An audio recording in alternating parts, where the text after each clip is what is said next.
इस पावन संगत में आपका हार्दिक स्वागत और अभिनंदन। हम गीता के 9वें अध्याय का अभ्यास कर रहे हैं।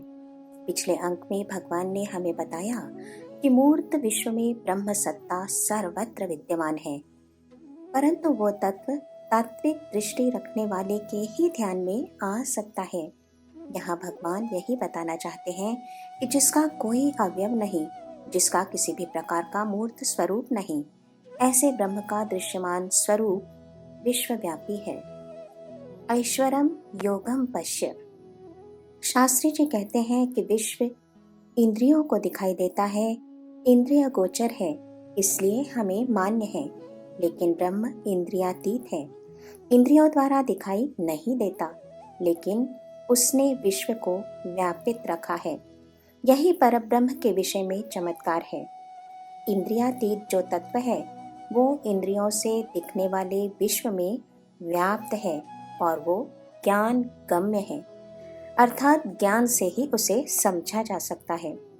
अब प्रश्न उठता है कि जो तत्व सत्तावान है वो ज्ञान गम्य ही क्यों है, इंद्रिय गम्य क्यों नहीं?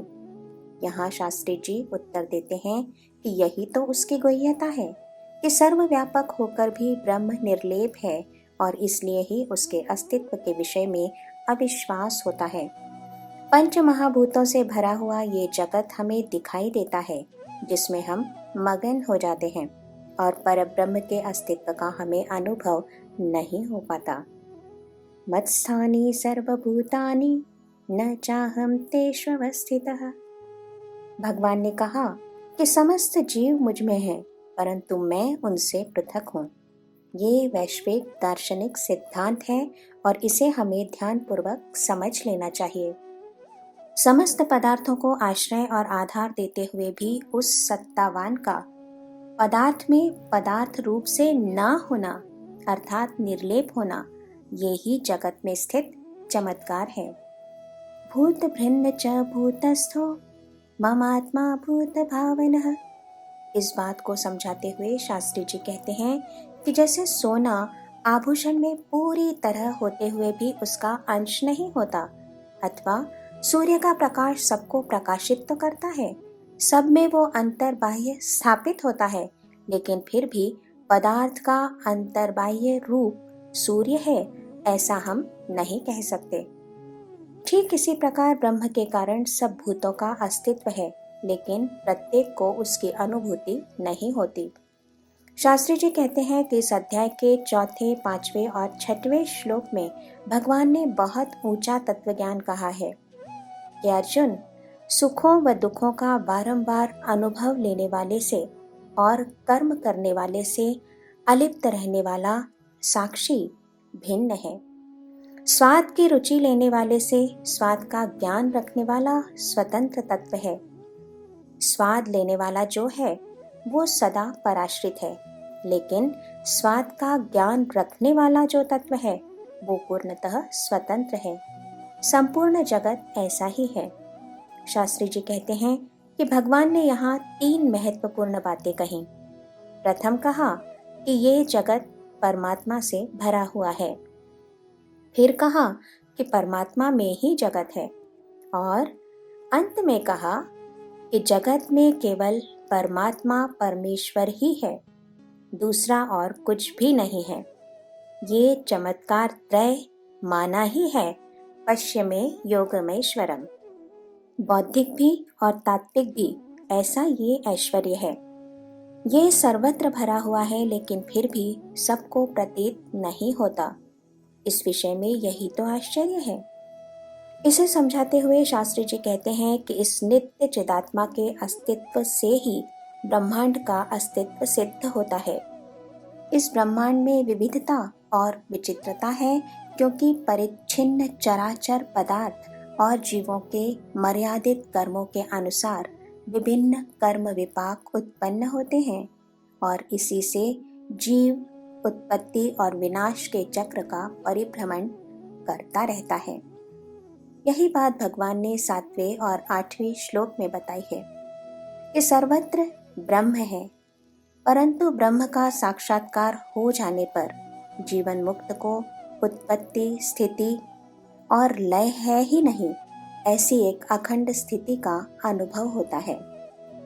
शास्त्री जी ने यहाँ कहा है कि इस स्थिति को ही कर्म शून्य, निर्विकार, शुद्ध बुद्ध स्थिति कहते हैं। इसका अनुभव स्थित प्रज्ञ ही ले सकता है। मय्याध्यक्षेण प्रकृतिः सूयते सचराचरम् हेतुनानेन कान्तेय जगद्विपरिवर्तते। कि ये जगत जो दिखाई देता है वो केवल एक आभास मात्र है। यहाँ शास्त्री जी कहते हैं कि जगत भी परिवर्तते कहकर भगवान ने विवर्तवाद का दिग्दर्शन किया है कि ब्रह्म से जगत उत्पन्न हुआ और वो जड़ व चेतन के रूपों में भासित होता है। इस जटिल बात को शास्त्री जी ने बहुत ही सरल तरीके से समझाया है कि यदि हम रसगुल्ला खाएं, गायन सुने या सिनेमा देखें तो हमें आनंद प्राप्त होता है, लेकिन वास्तव में ये सब आघात हैं। इनका स्फुरण अलग अलग होने के कारण हम इससे प्राप्त होने वाले आनंद को भी भिन्न भिन्न मानते हैं, परंतु हैं ये सब आघात ही। यही जगत की माया है। मुझ पर जो आघात करता है या कहें कि मुझे जो खींचता है उसे हम जड़ कहते हैं, लेकिन उसमें शक्ति है। मान लीजिए कि एक व्यक्ति रास्ते से जा रहा है और रास्ते के दूसरी तरफ उसे टोकरी में भरे रसीले ताजे अमरूद दिखाई देते हैं और तब वो रास्ता पार करके अमरूदों के पास आता है। यहाँ शास्त्री जी सवाल करते हैं, यहाँ उस व्यक्ति को किसने खींचा? अमरूदों ने? अमरूदों से भरी टोकरी ने उसे खींचा क्या? वही उत्तर देते हैं कि नहीं, अमरूदों के स्वाद के अनुभव से वो आकर्षित हुआ, लेकिन अमरूदों में सुगंध और स्वाद रखा किसने? यहाँ ध्यान देने वाली बात यह है कि अमरूदों का स्वाद चखने वाला अलग है और उसमें स्वाद रखने वाला अलग है, और इस स्वाद को अमरूदों में रखने वाले ने ही उसे खींचा है, परमात्मा ने उसे खींचा है।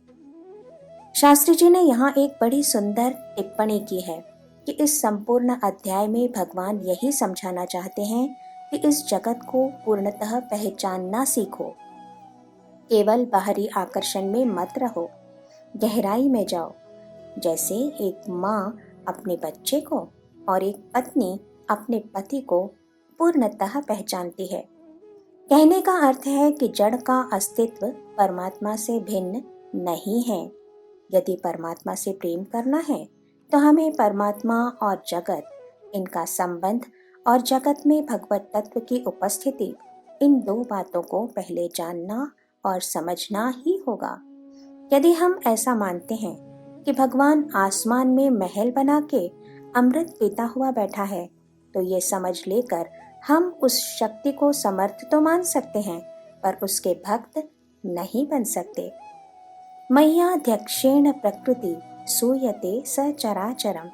इस श्लोक में भगवान ने यही सिद्धांत समझाया है कि जगत में एकमेव तत्व है, दूसरा तत्व है ही नहीं। दूसरे की सत्ता नहीं, दूसरे का अस्तित्व भी नहीं। दूसरा पहले का ही विपरिणाम है। यही तो विवर्तवाद है। पहला और एकमेव जो तत्व है वही भिन्न भिन्न रूप में भासित होता है। आज इतना ही याद रखते हैं और यहाँ विराम लेते हैं। जय श्री कृष्ण।